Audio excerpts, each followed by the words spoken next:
I believe they need to end the practice of solitary confinement because of the demoralizing dehumanization, the effect it has on people.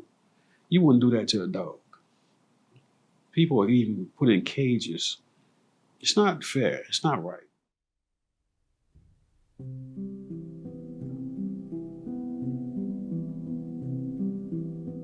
My name is Patrick Douglas Govan. I'm a research coordinator for JSRI, which is Jesuit Social Research Institute. Patrick was incarcerated in Louisiana prisons for 35 years. A Navy veteran with no prior record, he was arrested in 1988 and ultimately sentenced to life in prison. During his incarceration, Patrick was put in solitary confinement many times. The confinement I had, the cells were next to each other, but you just in there alone. Single bunk or double bunk with just one person. Toilet, face bowl. You in there 23 hours out of the day, 7 days a week. Being fed through a slot in the bars. Other times when guys will actually throw waste on other people. And if I'm walking out of chair right after that, you walking in fecal matter, you walking in somebody's urine. Solitary confinement locks a person alone in a cell for over 22 hours a day, often for weeks or months at a time. Pope Francis has called the practice, quote, a form of torture. People who experience solitary for any amount of time are more likely to die in the first year after their release from prison. They're also more likely to die by suicide or opioid overdose than released people who were not put in solitary.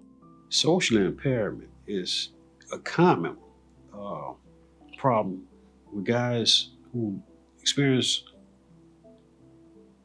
that type of confinement. And no matter how much time you've done, it still remains with them. So all those things, it makes you socially isolated, not trusting of anybody. Patrick wanted to understand the injustice he and fellow incarcerated people were experiencing, so he enrolled in courses to become a paralegal. And what motivated me to become a paralegal was I wanted to know how can I possibly help myself? And what better way to do that than learn the law? It helped me to understand how other people are faced with the injustice in the system. Patrick was released from prison in February of 2023 under a New Orleans district attorney program that is reevaluating the cases of some people serving life sentences in Louisiana prisons.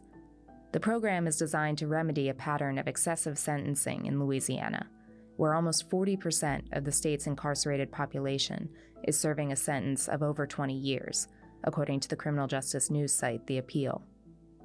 To date, the program has released 260 people whose prison terms were deemed unfair or inaccurate. Following his release, Patrick is using his paralegal training to conduct research with the Jesuit Social Research Institute.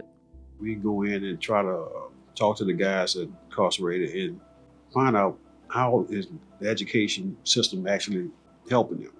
While supporting local criminal justice reforms in Louisiana, JSRI is also working with the Jesuit Conference and other Catholic partners to end the practice of solitary confinement nationally through congressional legislation. The fight is personal for Patrick, who is still dealing with the trauma of his experiences in solitary. I might think I'm adjusting well, but there are moments when we think about the past with the loss of family, friends. It seemed like the emotion come back on me. So I'm having to deal with that. I think it creates mental health issues with so many people because of the isolation, the lack of socialization, stimulation, all these things. But in time, I think everyone will break as a result of that. They'll break down mentally, emotionally. I mean, even spiritually if they don't have no hope.